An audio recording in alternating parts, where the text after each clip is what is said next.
नमस्कार मित्रांनो, तर आज आपण शिवरायांचे संस्कार व त्यांचे शिक्षण यांच्याबद्दल जाणून घेऊया। चॅनलवर कोणी नवे असाल तर सबस्क्राइब करायला विसरू नका। चॅनलला लाईक शेअर नक्कीच करा। चला तर आपण व्हिडिओला सुरुवात करूया। शिवाजी नावासारखा नाव फक्त 3च अक्षराचा आहे, पण त्या 3 अक्षरांच्या याच्यात शिवाजी हे नाव घेतलं का मराठ्याची मान उंचावर जाते।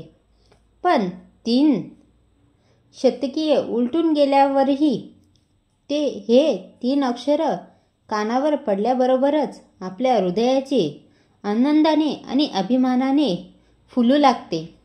आपल्या नसानसातून रक्ताच्या प्रवाहातून युद्धाचा चोखून उतरलेला घोड्याप्रमाणेच वेगाने आणि अवघ्याने झेपू लागतो।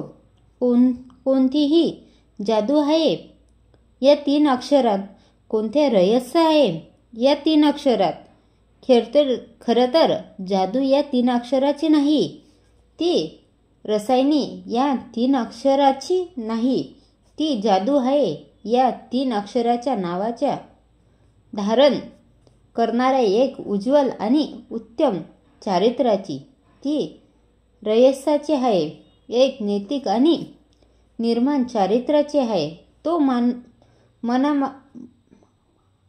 माणसाचा मनासा झपाटून टाकणारा प्रभाव आहे।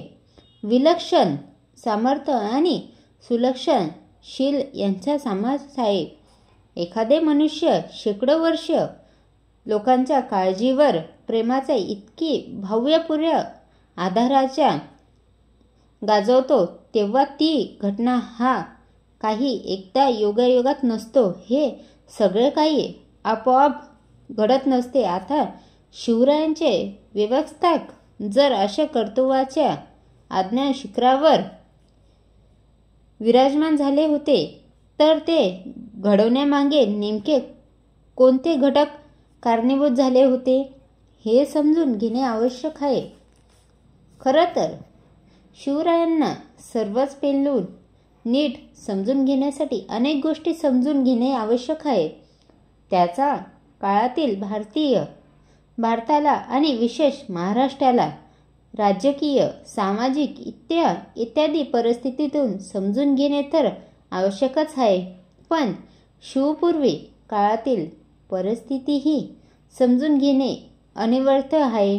परंतु परिस्थिती लेखकांच्या आवाक्या इतका व्यापक नाहीये। असे असेल तर त्यांना स्वतःच्या घरातूनही आईवडिलांकडून कोणता वारस मिळाला हे समजून घेणेही मात्र टाळता येण्यासारखेच नाही।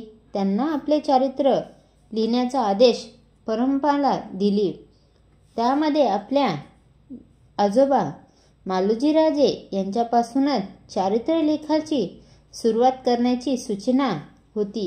हे पाहताच स्वतः शिवराय आपल्या मिळालेल्या वारसाबद्दल अतिशय कृत होते, हे उघड आहे। पण आपण अचानक सर्व काही निर्माण केले अशा भावनेने स्पर्श त्यांना मनाला झालेच नव्हते। आपले कुटुंबात परंपरा महान आहे याचा आवर्जून उल्लेख करावाच लागतो अशा त्यांना वाटले। याचे कारण त्यांना त्यांच्या परंपरांच्या सार्थाचा अभिमान होता। लोकांना आपले हे परंपरांची काळजी पाहिली असे त्यांना वाटत होते।